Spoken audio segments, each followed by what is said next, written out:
their off-season camp is bifurcated. Remember this? Yeah. They ran 2 simultaneous practices. Now, she went through kind of the quarterback battle and listed the QBs as follows. Flacco is the front runner. Pickett could win the job or get traded. Dillon Gabriel, Brew, dark horse option for week 1. Shadord didn't get any first-team reps, but she said everybody was impressed with the reps that he did get. So who's more likely to start amongst the guys who aren't likely to start, Dillon Gabriel or Shadord?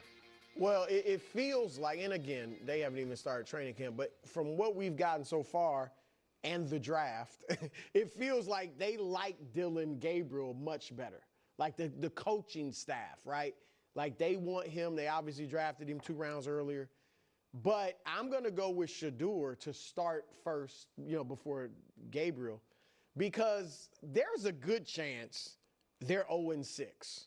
And if not 0-6, 1-5. They start with Cincinnati, Baltimore, Green Bay, Detroit, Minnesota, and Pittsburgh. Look at that. That's not even to mention Miami and New England, which is like, this could get ugly real quick. That's interesting. And then you say, all right, let's go to the young. Let's see what we got in Gabriel or Shadord, because we might want to draft a quarterback next year.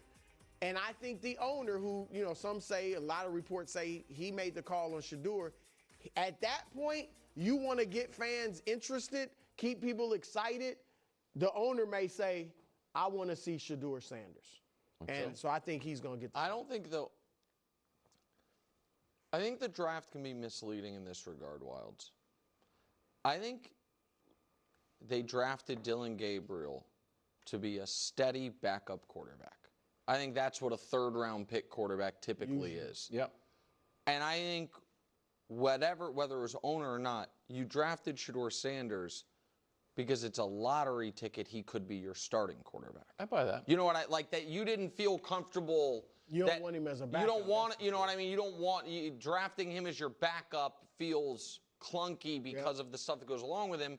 And so if one of these guys as a rookie is going to show enough that he ultimately starts, I think it's more likely to be Shadord.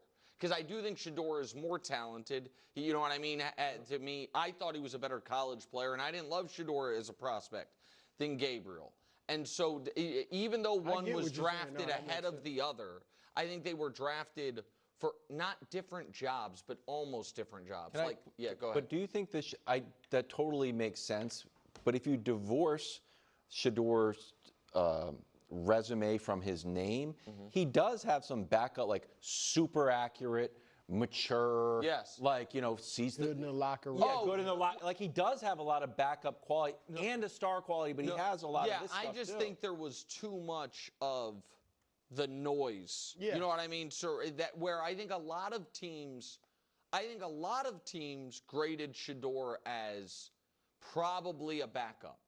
And I think because of they were like, we don't want that as all of that to go along with our backup quarterback. Yeah. And so I personally, and I do not pretend that college football is my #1 sport, and I do not pretend to be like a full-blown expert on that stuff. But I obviously watched Oregon.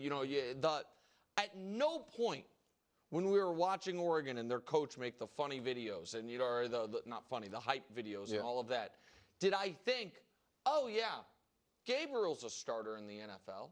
No. You know what I mean? And so I think that it's Flacco's going to win the job, Pickett's going to get traded, and Shadord's going to have a better camp than Gabriel. And I think that their actual depth chart, whether it's listed like that or not, will be Flacco, Shadord, Gabriel. That's what I think. Picks and Previews, a brand new segment coming up next. Wow. Picks and Previews. You're going to like it. To find your way